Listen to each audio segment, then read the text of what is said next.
Good morning, everybody. It is a beautiful morning in South Georgia, and allergy season is completely here, so I'm going to sound a little bit snotty, but I had the decency to put on a good shirt and an actual pair of pants today. So we're going to be doing something today real quick. I've got an order for my sister. We're going to be doing some lantern hooks. Now, this is like the shepherd hooks that you see at Lowe's and Home Depot.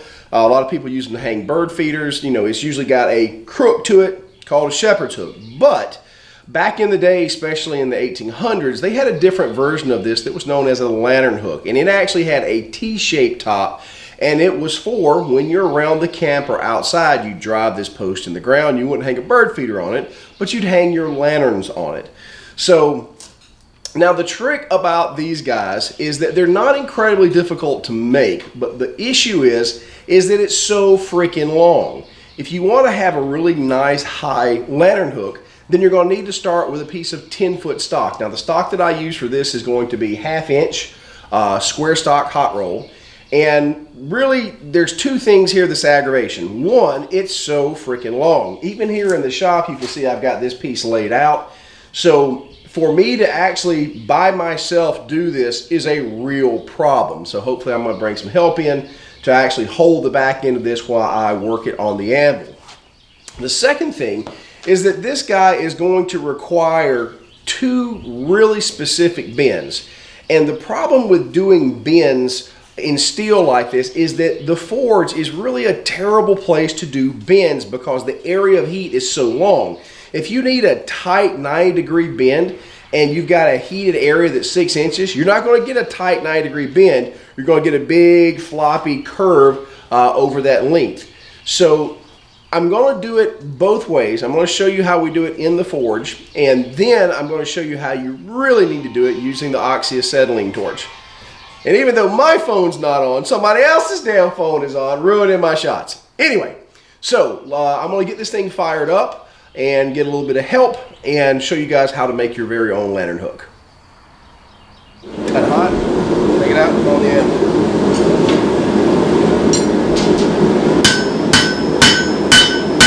Okay.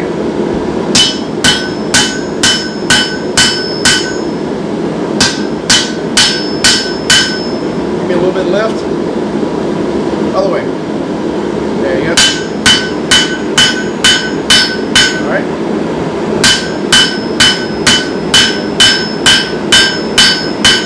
Okay.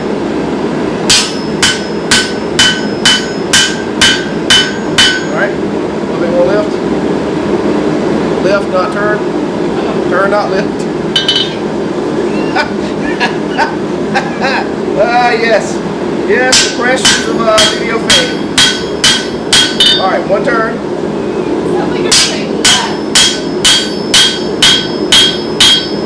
Okay.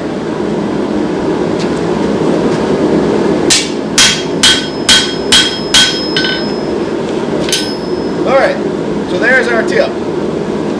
So the deal is that's pretty easy. That's the end that we're going to drive down into the ground. So really no problem. That's easy. The other problem is going to come in up here where we actually have to make the hook and we have to do all those fancy bends. So the first thing that we're going to do up here is we're going to draw another taper, and then we're going to make our hook, make sure that it's set offset correctly, and then we're going to measure out for the other bends to make our T-top. So you can actually take the time to really draw this taper out, make it super fine and fancy and all that kind of good stuff. Just depends on what you want to do with it. For this kind of munitions grade stuff, I'm going to just put basically a taper like I did for the actual stabby side of it, and then we're going to do a bit of a half moon hook, and then we're going to worry about the bending. So let's go ahead and bring it out.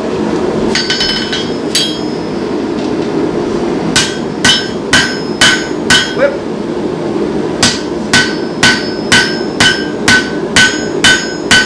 Flip.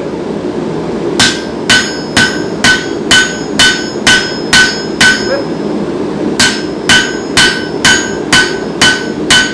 Flip.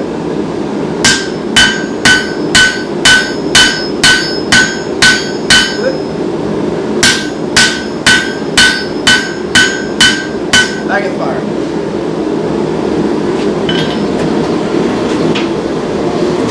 Now it does feel like super weird sitting there with my left hand doing nothing. You know, and one of the other things you got to realize is that, you know, for most of us, we're used to the idea of like there being one blacksmith in the shop and he does everything. And that's not exactly how most of that work happens. Normally you had a couple of smiths and you had 5 or 6 different helpers. So it was relatively rare that you just had one smith working by himself in the big shops. And I'm going to tell you, you're going to find out that when you start doing a lot of this, you know, this trickier work, having 2 extra pairs of hands is super handy and makes the work go a lot faster. But if you don't have that, you're going to have to do a lot of working around your elbow to get to your butt, simply because some piece long like this, it is difficult, nigh impossible to handle easily yourself using any type of traditional method. So, and the other thing that you have to learn how to do is actually direct the person that's helping you, because that's a real skill. You know, if I go up here and grab this thing, I know what I need to do. That's not good enough when I've got somebody else helping me. I've got to be able to tell them exactly what I need and want. So, especially if they have not done this type of work before. So, what's going to happen here is you are going to grab this piece and you're going to go that way, right there beside the tool rack, because the first thing we've got to do is we're going to put a 90-degree bend on here to start the hook.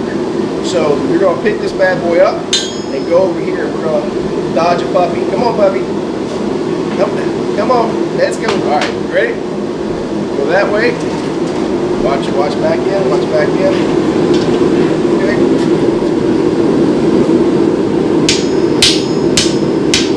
Now again, I've got a lot of heat, so when I'm trying to bend this, it wants to kick up on this side right here.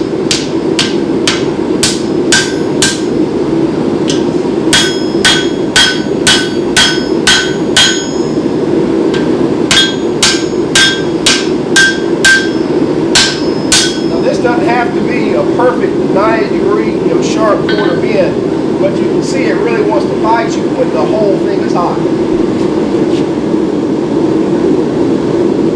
Now I'm probably going to get another heat for this. Heather, circle back to your right. There you go.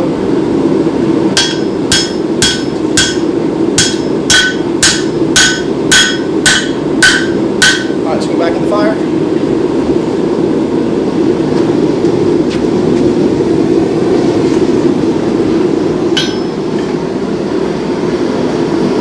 Now you can see the big portion of the problem here is we're having to dodge a lot of stuff.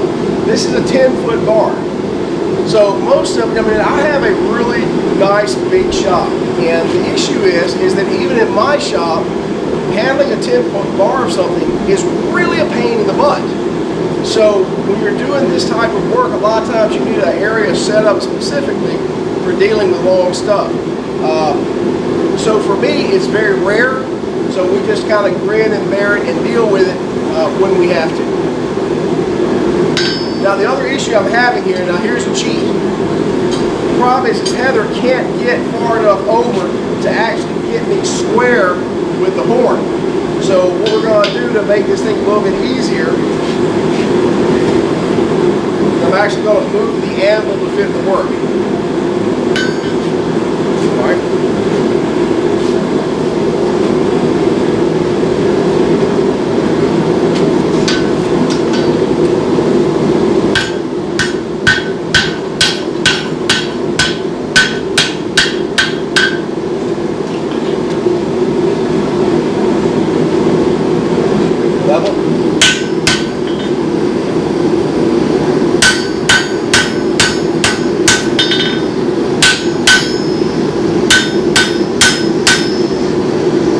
Our hook right there.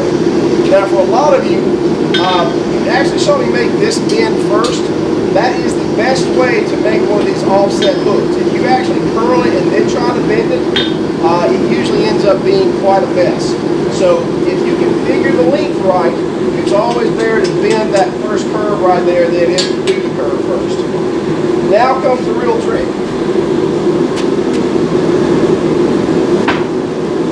Now we're not just going to make a 90-degree bend. What we're going to do is we're actually going to bend this whole thing the wrong way, because when it does a T-post, we want this little bit on the side to be folded over. You'll see what I mean here in a moment.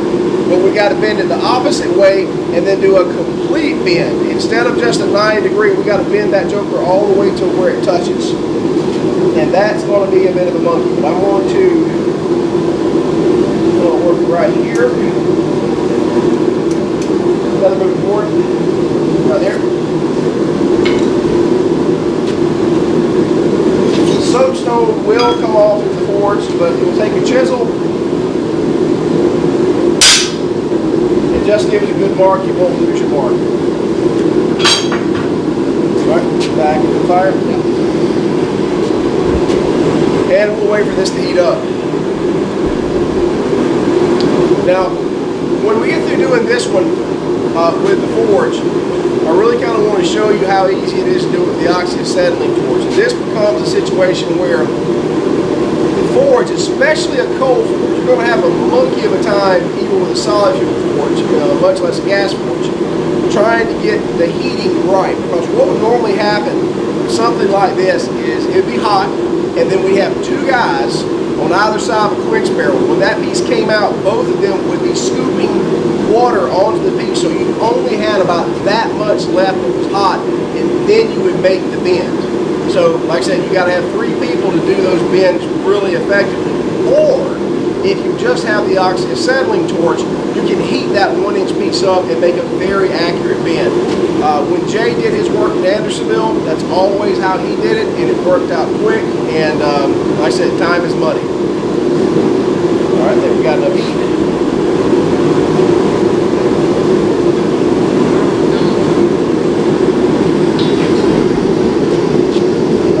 Mark. Right on it. Okay.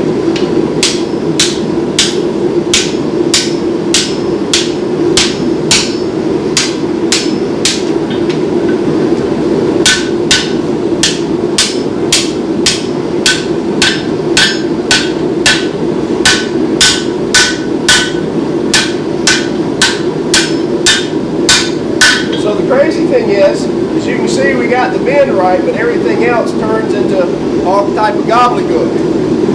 Let's see if I can hold this up under the floor there. So a lot of the time, it's not necessarily going to be the bend that's the problem, it's the rest of the piece.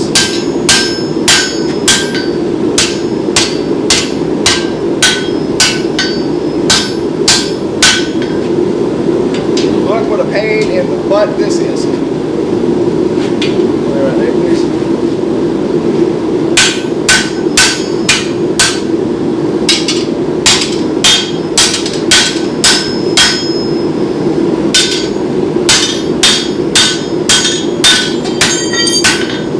All right. So we've got the basics of it here. But you can still see there's some wobble in this piece. And now we have an even bigger problem. Because what's happened is that now that we've got this right angle bend, it took a while to do it. So I don't have enough heat to make the bend for it to come back. Now I've got this giant dog leg here that won't fit into my big ass gas furnace. Now this is a case where you have to go to solid fuel and hope you've got enough area to get heat right there, because you're not going to pack this whole thing into a gas forge. So what we're going to do now is we're going to use the oxyacetylene torch to heat this piece right here and actually make our other bend. So let me grab my torch.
right there. I'm going to come back, take another heat in here, and then actually cinch that down.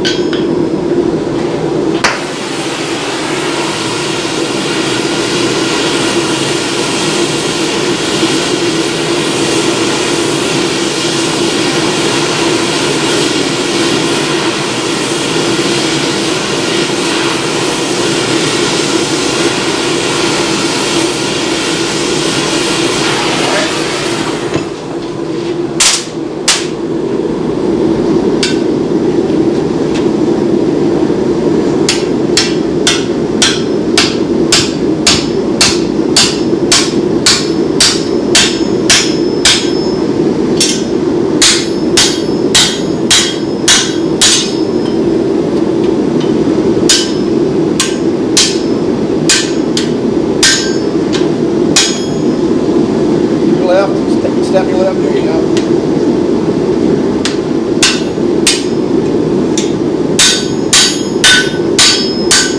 All right, let go.